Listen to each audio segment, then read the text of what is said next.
آقا کریم کا انداز تکلم انتہائی سادہ، عام فہم، سلیس، نکھرا ہوا، شستہ، اور جو اہم چیز ہوتی 3 مرتبہ دہرا کے بیان کرنے کا انداز۔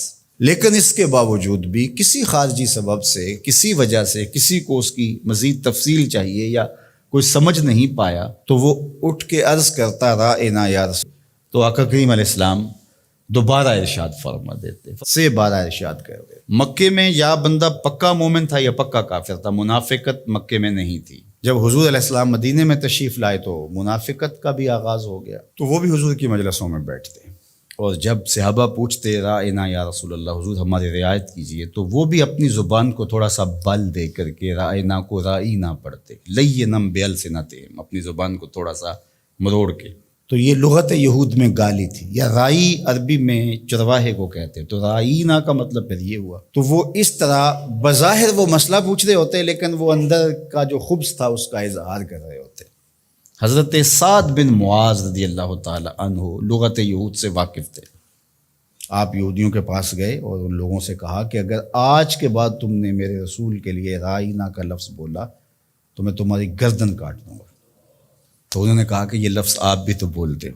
تو حضرت سعد حضور کی خدمت میں آئے اور دل میں تھا کہ عرض کروں حضور صحابہ کو یہ لفظ کہنے سے روک دیں، کوئی متبادل لفظ دے دیں۔ قبل اس سے کہ یہ آ کے عرض کرتے جبریل پہلے پہنچ گئے تھے کہ یا ایھا الذین آمنوا لا تقولوا رائنا، اے ایمان والو میرے نبی کے لیے رائنا کا لفظ نہیں بولنا۔ تمہاری نیت ٹھیک، تمہارا لہجہ اچھا، تمہاری رواں سے عقیدت پھوٹ رہی ہے، تمہاری آنکھیں حیا سے جھکی ہوتی ہیں جب رائنا کہہ رہے، تمہارے دل کشکول بنے ہوتے ہیں جب رائنا کہہ رہے ہوتے ہو، عقیدتوں کے سانچے میں ڈھلے ہوتے ہو تم یہ لفظ بولتے ہوئے، لیکن یہ وہ لفظ ہے جس کے پہلو میں کھڑے ہو کے میرے نبی کی اہانت کا امکان پایا جاتا ہے۔ اگرچہ تم اس لفظ کو اچھی نیت سے بھی بولو، دوسرا معنی تمہیں ملحوظ بھی نہ ہو، میں پھر بھی گوارا نہیں کرتا کہ میرے نبی کے لیے وہ لفظ بولا جائے۔ آج کے بعد تم نے میرے نبی علیہ السلام کے لیے رائنا کا لفظ نہیں بولنا۔ مالک کوئی اور لفظ بولیں گے تو لوگ اس لفظ کو بھی اپنے مفہوم کے لیے اور اپنے خبث باطن کے لیے استعمال کرنے لگ جائیں گے۔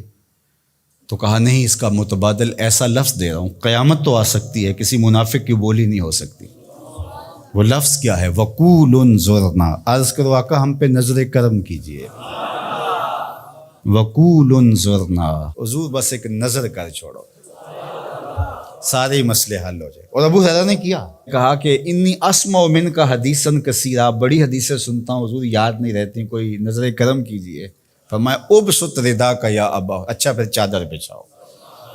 تو انہوں نے چادر بچھائی تو حضور نے ایسے فضا سے کچھ لیا اور ایسے ڈال دیا، کہا اس کو سمیٹو اور سینے سے جوڑ لو، کہا اس کے بعد میں نہیں کبھی بھولا۔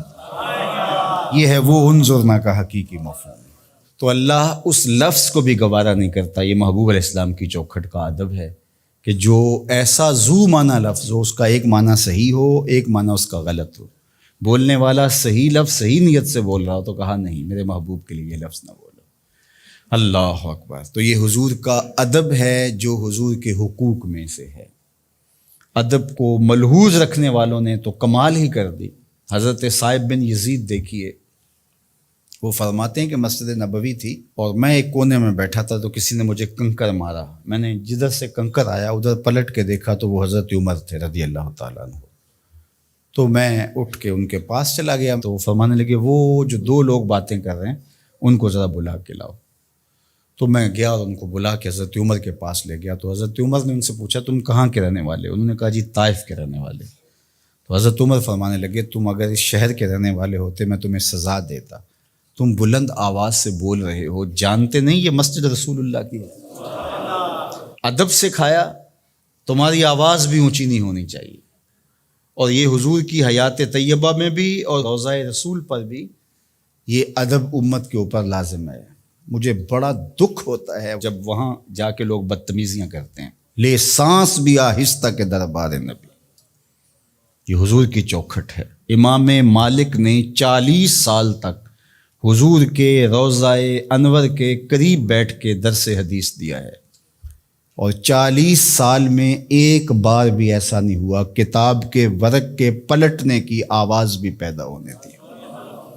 یہ حضور کا ادب ہے کہ اپنی آوازوں کو بھی پست رکھا جائے، اپنے لہجوں کو بھی کنٹرول کیا جائے، اور وہ انداز اختیار نہ کیا جائے جو عامیانہ پن سے جڑا ہوا، لفظ بھی تولنے پڑتے ہیں۔